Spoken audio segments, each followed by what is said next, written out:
Le film que tout le monde attend cette semaine, c'est L'Étoile de Noël, l'histoire d'un petit âne courageux. Mais non, blague, ça sort la semaine prochaine. Le film du moment, le vrai film du moment, c'est Tout nous sépare de Thierry Cliffat. Pourquoi? Pour son histoire sûrement, celle d'une mère qui subit le chantage d'un petit lascar de quartier, mais surtout pour son casting qui confronte Catherine Deneuve à Ken Samaras. Est-ce que vous connaissez Ken Samaras? Non. Je sais pas, c'est un acteur, c'est quoi? C'est Ken Samaras. Non, carrément pas. Non. Non. Non, pas du tout. Mais si, Nekfeu, la nouvelle superstar du rap. Oui, là je connais, ouais. Là je connais. Oui, je connais Nekfeu. Oui. Oui. Oui, forcément. Nekfeu pour les nuls, c'est une casquette, 2 victoires de la musique, 2 albums solo vendus à près d'1 million d'exemplaires. On verra bien ce que l'avenir nous réservera. On verra bien, on verra bien. Et des textes truffés de références littéraires. Parmi les zonards qui font de la zik, naturalistes comme Zola, rattrapés par le fantastique. Qui font péter les plombs jusque dans les cuisines américaines. On ne sera pas de là maintenant qu'on y est. Y'a que quand je suis premier que je reste à ma place. Et y'a que quand on a le rêve dans le cœur, le cauchemar dans les veines. En seulement 2 ans, il est passé de Monsieur Personne à icône de style et icône de cool. Entre nous, y a peu de feeling. Tu pleures, je te finis. Comme un blunt feeling ou un œuf really.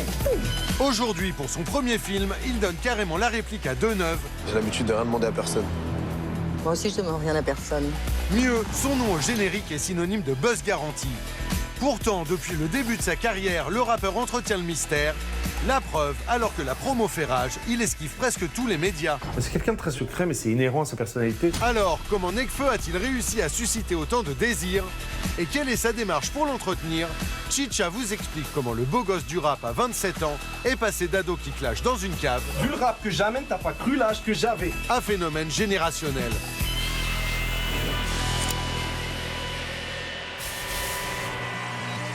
Retour en 2011 dans la salle obscure de l'Eclipse, un café parisien. C'est ici qu'ont lieu les premiers Rap Contenders. Un fight club version hip-hop à mi-chemin entre le stand-up, l'impro et le slam.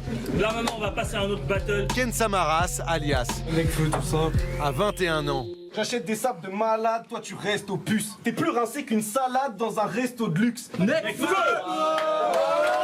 Nekfeu, c'était un rappeur parmi tant d'autres en fait au début, sauf que très rapidement, on s'est très vite rendu compte que c'était un peu l'élu. C'est un mot qui revient assez souvent, même encore aujourd'hui dans le milieu du rap. Alors après, je pense que pas grand monde imaginait que ça allait donner ce qu'on voit aujourd'hui, mais tout le monde avait quand même le sentiment qu'on avait affaire à un rappeur particulier. Ouais.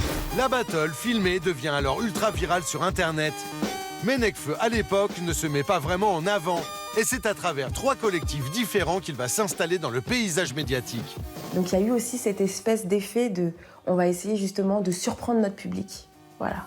Et de lui ramener quelque chose de frais, de jouer avec les codes, de faire des vidéos marrantes. Le succès est immédiat. En 2014, une victoire de la musique consacre un 995, l'un de ses groupes. Alors on tenait à remercier tous les frérots. Puis, tout s'accélère pour Nekfeu, le Fennec en Verlan. Juin 2015, le rappeur coupe le cordon et se produit pour la première fois en solo avec Feu, son premier album. Le premier album de Nekfeu, c'est un disque qui a longtemps été repoussé. Au final, il arrive en 2015, précédé d'un clip, et je pense que c'est ça aussi qui a beaucoup joué. C'est le clip de On Verra, qui est un morceau qui représente pas trop ce qu'il est capable de faire sur le plan du rap, mais qui est un morceau au contraire très ouvert, dans lequel il avait invité une ancienne Miss France, par exemple. Et je pense qu'ils ont bien joué ce moment-là dans la maison de disques, c'est qu'ils ont réussi à le rendre pop avant que l'album sorte, et du coup, il y avait une énorme attente. Dedans, avec entre autres des références à Kundera ou aux grands auteurs américains, le rappeur casse les codes. Je demande à la poussière comme John Fante. Jeune enfanté dans le désert, je bois dans chaque fontaine. Très vite, les projets s'enchaînent. Il participe à la BO de Five, le film avec Pierre Ninet, qu'il avait déjà invité dans sa série Casting. Y'en a marre, le rap c'est mon rayon. Marions-nous. Où je vais aller au festival de Cannes et Cannes et Cannes. Putain, il s'est barré, carrément. Encensé, le rappeur s'expose et devient le chouchou des médias, toujours friand de ce genre de contes de fées. Problème, certains programmes mainstream le prennent de haut. Oui, NTM, eux, ils étaient vraiment en colère. Yo yo yo. Blasé, alors qu'il devrait embrasser la lumière, Nekfeu préfère se couper du monde. Il a plus de téléphone portable, il est très difficile à joindre, Nekfeu. J'imagine que le numéro devait tourner à la fois dans certaines rédactions et puis même dans le milieu de l'industrie de la musique, et qu'au bout d'un moment, c'est difficile pour lui de rester en vase clos, alors que c'est quelque chose auquel il tient énormément.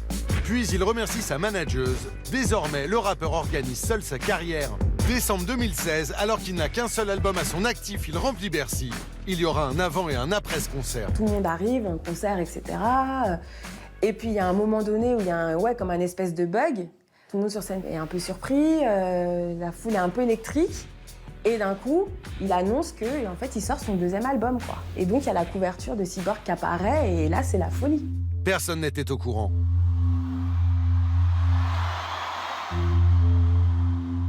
Généralement, tous les disques, ils fuitent sur Internet quelques jours avant. Et Nekfeu, lui, il a réussi à faire coïncider son gros concert à Bercy avec la sortie de son album. C'est la pochette de mon nouvel album Cyborg. Un album surprise juste pour vous à Bercy. Est-ce que vous êtes chaud? C'était, je pense, un des gros moments dans sa carrière. Et c'est là-dessus qu'il a été aussi très impressionnant sur le plan du marketing. Et aujourd'hui, avec le ciné, Nekfeu change de monde. Le deal, accepter de se laisser diriger par le réal Thierry Cliffat. Attends, il y a combien là? 15 000. 15 000. Eh, tu te fous de ma gueule ou quoi? C'est lui qui est venu le trouver et qui l'a imposé à la prod.